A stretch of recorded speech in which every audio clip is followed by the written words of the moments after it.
L'amour de Dieu a été répandu dans nos cœurs par le Saint-Esprit qui nous a été donné. Romains 5,5. Cet amour est donc là, dans notre cœur. Mais nous pouvons l'ignorer longtemps, jusqu'à ce que nous commencions à en user pratiquement, croyant que réellement nous avons par lui la force d'obéir au commandement, d'aimer, la force d'aimer Dieu et notre prochain de tout notre cœur. Oui, obéir au commandement d'aimer.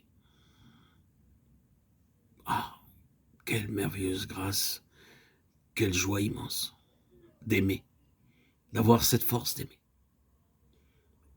et aimer pleinement, sans artifice, aimer de l'amour de Dieu.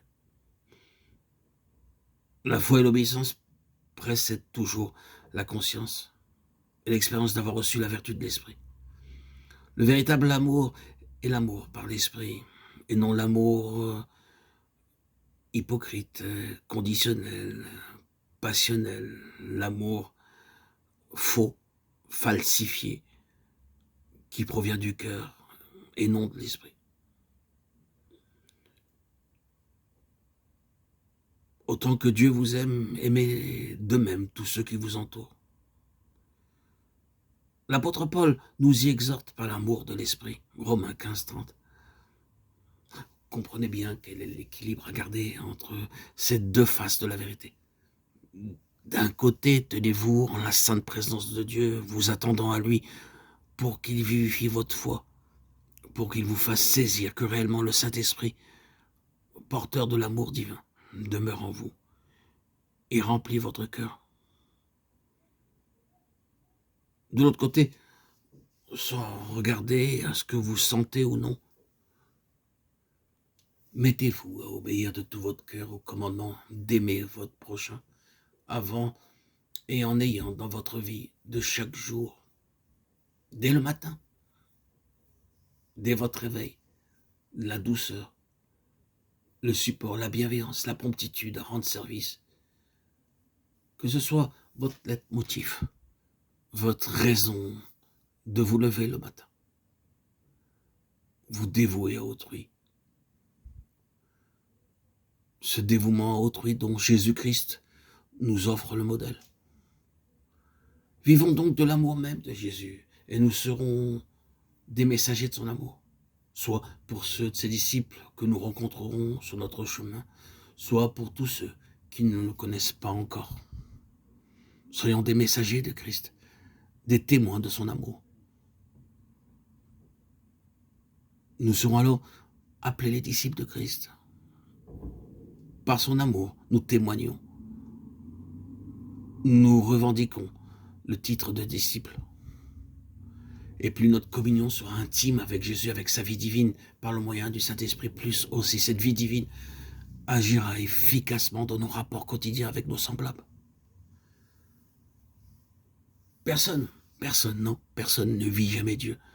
Si nous aimons les uns les autres, alors Dieu demeure en nous. Son amour est parfait en nous. 1 Jean 4,12. C'est le moyen efficace pour vivre, connaître la présence de Dieu. Nous aimer les uns les autres nous dédommage de ne pas voir Dieu, puisqu'alors Dieu demeure en nous.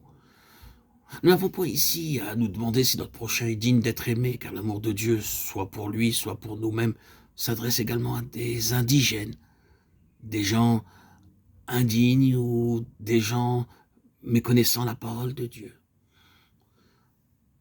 des athées comme des croyants. Nous avons toujours à faire preuve de cet amour dont le Christ nous a gracié, offert par son esprit. Et c'est de cet amour-là dont je parle, de l'amour divin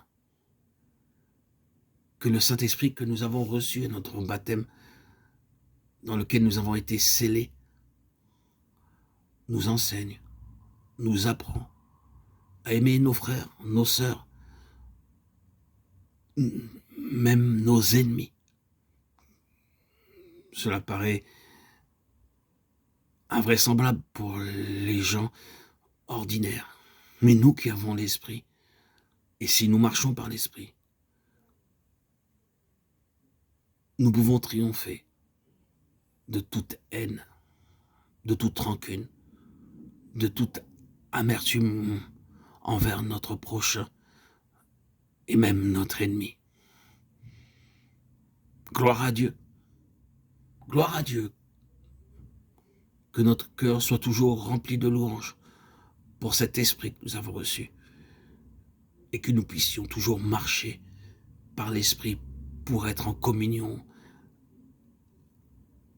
avec cet amour merveilleux, cet amour de Dieu, cet amour révélé dans nos cœurs par son esprit qui nous révèle Dieu lui-même. Dieu est amour. Vivre, connaître l'amour, c'est connaître Dieu. L'amour révélé dans nos cœurs, c'est Dieu révélé dans nos cœurs. Alléluia. Amen.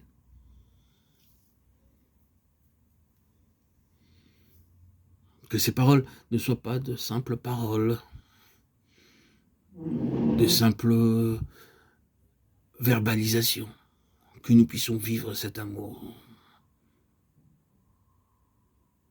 par son esprit. Sa vie divine ne peut, et son amour divin, car c'est un amour divin, pas un amour mondain, un amour de ce monde, un amour charnel, passionnel. Cet amour divin ne peut se révéler que par son esprit. Marchons donc par l'esprit. Nous connaîtrons alors cette vie divine, cette vie de douceur, cette vie de bienveillance, cette vie de joie que le Seigneur nous offre. Vivre dans cet amour puissant, cet amour même de Jésus, qui nous fait témoigner. Alléluia.